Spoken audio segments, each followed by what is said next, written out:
Hello everyone, welcome back to my channel. आणि थोडंसं mini nap घेऊन उठली आहे मी आणि संध्याकाळ झालेली आहे आणि आज आहे बाप्पांचं विसर्जन. ॲसच कुठे बाहेर जाणार नाही आहोत आम्ही, बिकॉज मुंबईसारखी लगबग नसते इथे.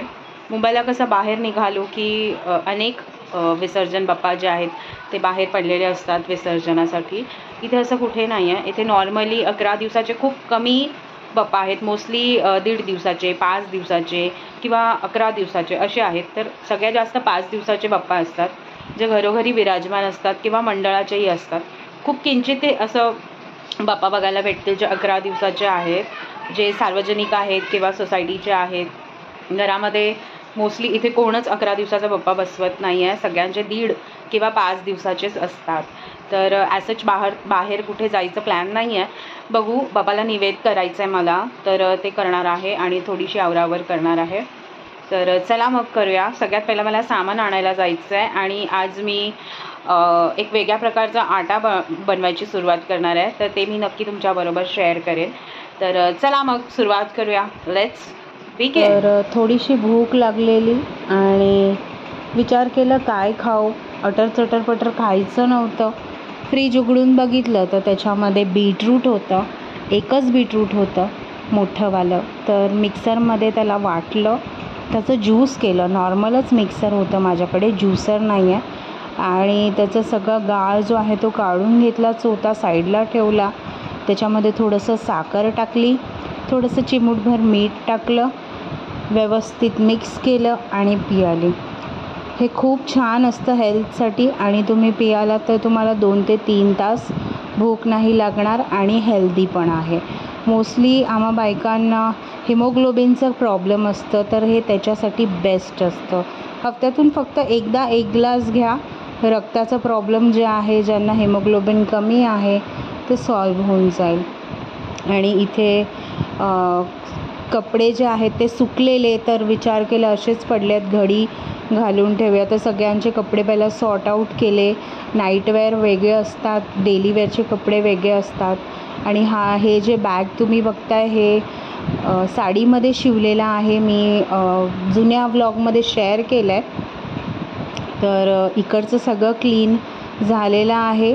आणि आता थोडेसे किचनमध्ये जे आहे इथे येऊया. थोडेसे भांड्या होते दुपारी घासलेले, तर ते व्यवस्थित मांडणीमध्ये लावून घेते.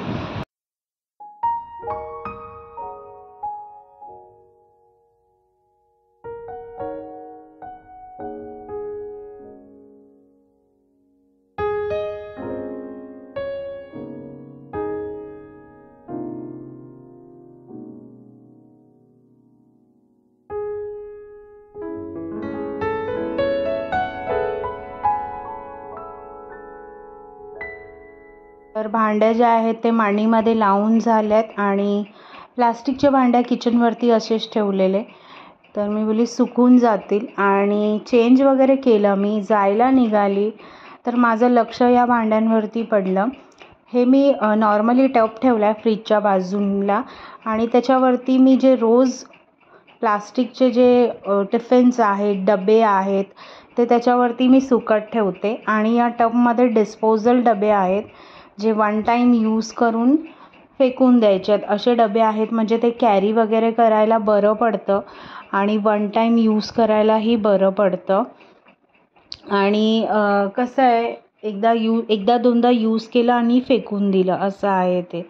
तर त्याच्यामध्ये मी असे वस्तू ठेवल्यात जे आपल्याला घेऊन जायला बाहेर किंवा कोणाला द्यायला ते बरं पडतं. आणि इथे या साईडला एक बास्केट आहे. त्या बास्केटवरती एक छोटं बास्केट ठेवलं आहे ज्याच्यावरती चॉपर्स ठेवलेले त्याच्यात. आणि हे माझे व्हेजिटेबल बाउल्स आहेत, 3 बाउल्स आहेत जे मी भाज्या धुवायला ठेवले आहेत अकॉर्डिंग टू द साईज. आणि हे जे आहे हे पूर्ण बास्केट आहे जे टिफिननी भरलेलं आहे. याच्यामध्ये फक्त मुलांचे टिफिन्स आहेत आणि एका डब्यामध्ये जे आहे ते साचे ठेवलेले आहेत, स्पून्स वगैरे ठेवले आहेत. मी तुम्हाला कधीतरी माझं किचनचं टूर जे आहे ते नक्की तुमच्याबरोबर शेअर करेन, म्हणजे काय मी कुठे कसं ऑर्गनाइज्ड केलं आहे ते तुम्हाला कळेल. बाहेर आलेली, थोडं सामान घ्यायचं होतं मला आणि बाप्पांचं जे आहे विसर्जन काही ठिकाणी चालू आहे. रवा आणलाय आणि हे आहेत सोयाबीनचे दाणे. हे कशाला आणलेत हे मी सांगते तुम्हाला नंतर. आणि हे ज्वारी आणली आहे, सॉरी बाजरी. मी नेहमी कन्फ्यूज असते ज्वारी आणि बाजरीमध्ये, एक्झॅक्टली ही ज्वारी की बाजरी का ही ज्वारी की बाजरी, आणि माझं कन्फ्युजन होतं. आणि हे आहे गहू. तर हे सगळं मी कशाला आणलं ते मी तुम्हाला दाखवते. सध्या खिरीची तयारी करूया, चला. सो ह्या सगळ्या ज्या मी जिन्नस आणलेले आहेत त्याचं मी काय करणार आहे हे मी तुम्हाला आत्ता सांगते. ओके, तर सगळ्यात अगोदर हा डबा घेतलेला आहे मी. तर माझ्याकडे हा कप आहे जो 1/2 किलोचा आहे कप. तर या कपच्या मेजरमेंटने मी सगळे मेजरमेंट्स घेणार आहेत. तर मी बनवते आहे इथे मल्टीग्रेन आटा. ओके, तर जे पण तुमच्याकडे अवेलेबल आहे ते तुम्ही याच्यामध्ये ॲड करू शकता. माझ्याकडे जे आहे ते मी ॲड करते. तर सगळ्यात अगोदर मी घेतलेले आहेत तांदूळ. तर 1/2 किलो तांदूळ. ओके, हे 1/2 किलो तांदूळ झाले. आता मी घेते चण्याची डाळ.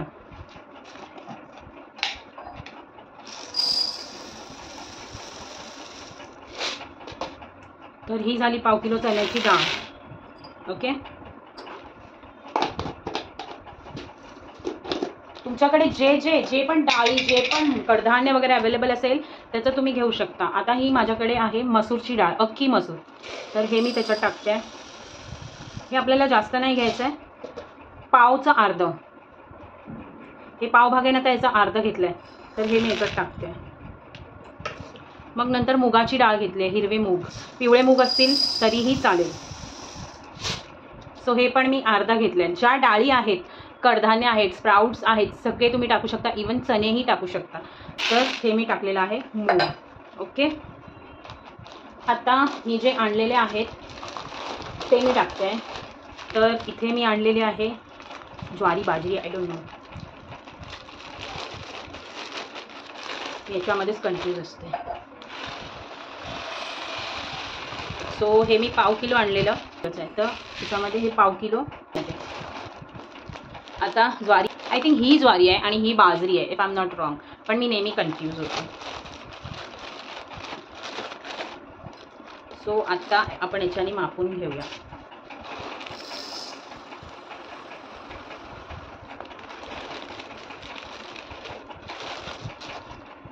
सो आपण हे 1/2 किलो घेतलं आहे. ओके,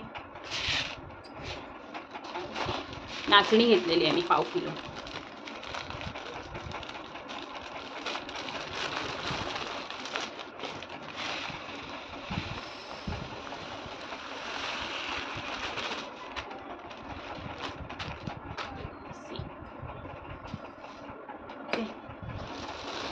आणि गहू.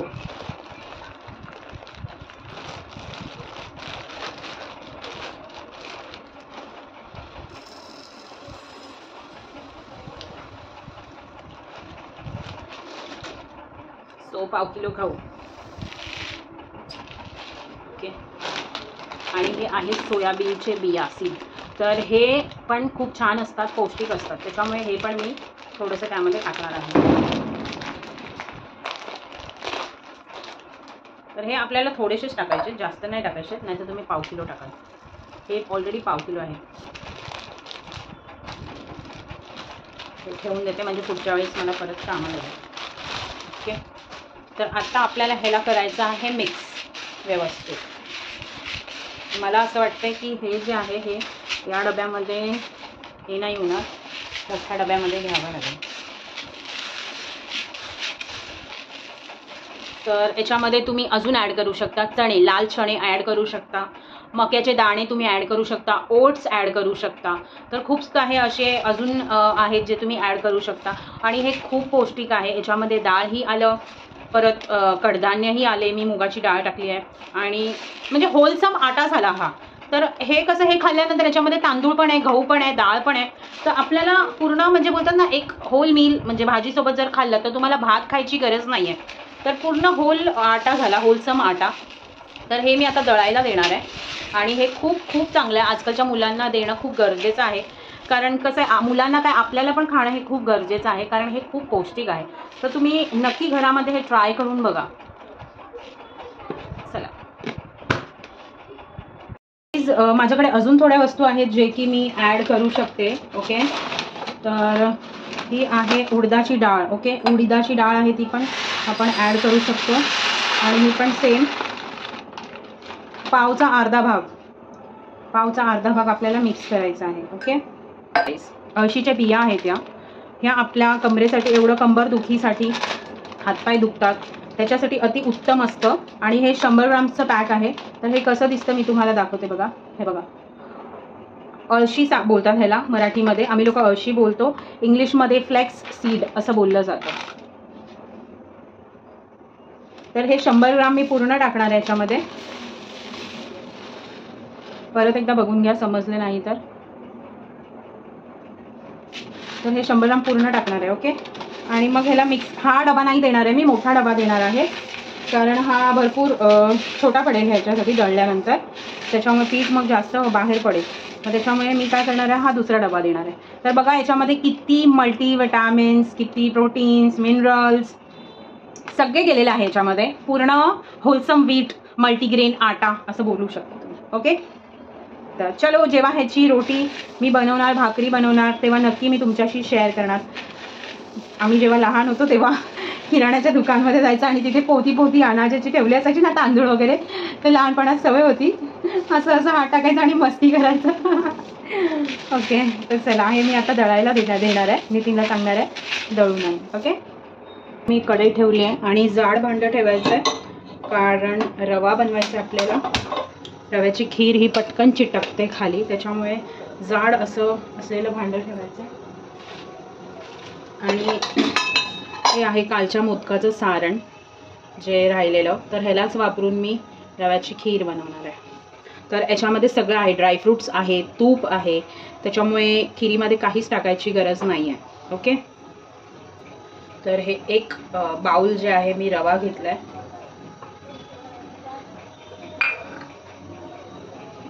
बारीक करून घ्यायचे फ्लेम, त्याला चांगलं व्यवस्थित भाजून घ्यायचं, अजिबात करपता कामा नये. हळूहळू स्लो मीडियम फ्लेम वरती करून ह्याला भाजून घ्यायचं आहे रव्याला. तर एककडे जे आहे पाणी तापत ठेवायचं आहे, तर मी दुसऱ्या स्टोववरती गॅसच्या गरम पाणी ठेवलेलं इथे, आणि जोपर्यंत रवा भाजते तोपर्यंत हे पाणी पण गरम होईल. रवा जो आहे थोडासा लालसर भाजून घ्यायचा आहे, एकदम असं लागलं नाही पाहिजे, पण थोडंसं लाल भाजून घ्यायचं आहे. ओके, आणि रवा जेव्हा आपण भाजतो तेव्हा रवा भाजला गेला हे कसं कळणार, जेव्हा आपण रवा टाकतो ना कढईमध्ये तेव्हा तो जड असतो, आणि हळूहळू जेव्हा आपण स्टर करत करत रवा भाजतो तेव्हा तो रवा आपल्याला हलका लागायला लागतो, आणि तेव्हा आपण समजून जायचं की रवा पूर्णपणे भाजून झालेला आहे. ओके, तर हा रवा भाजून झालाय. आता याच्यामध्ये मी जे पाणी गरम केलंय ती मी ओतणार आहे हळूहळू, एकदम हळूहळू ओतायचं आहे पाणी.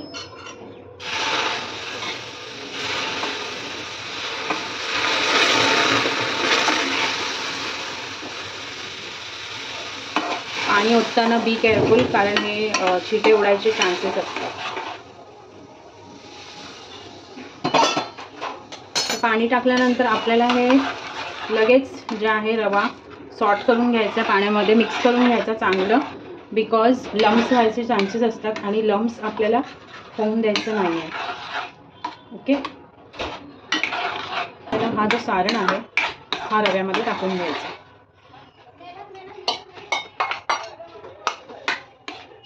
आणि ह्याला व्यवस्थित मिक्स करून घ्यायचं.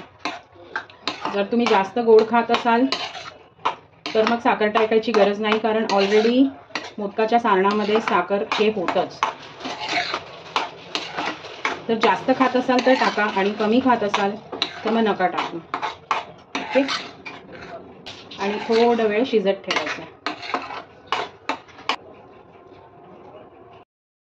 तर दिवाबत्तीची वेळ झालेली आहे, आणि इथे मी बापासाठी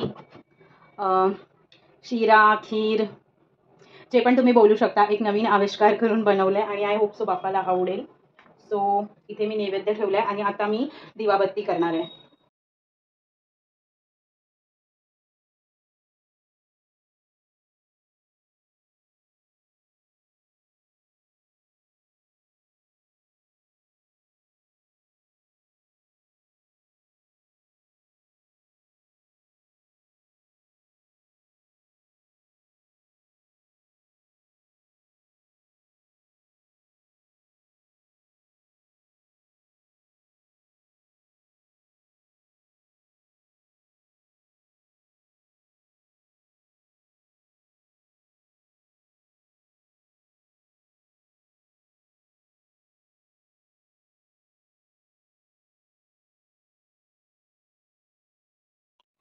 तर माझं इथे दिवाबत्ती करून झालेलं आहे आणि तुळशीच्या इथे पण दिवा लावला आणि दारात पण लावला. तर हा होता माझा आजचा व्लॉग. आय होप सो तुम्हाला नक्की आवडला असेल आणि मी जे नवीन रेसिपी शेअर केली आहे तुमच्याबरोबर ती नक्की ट्राय करून बघा.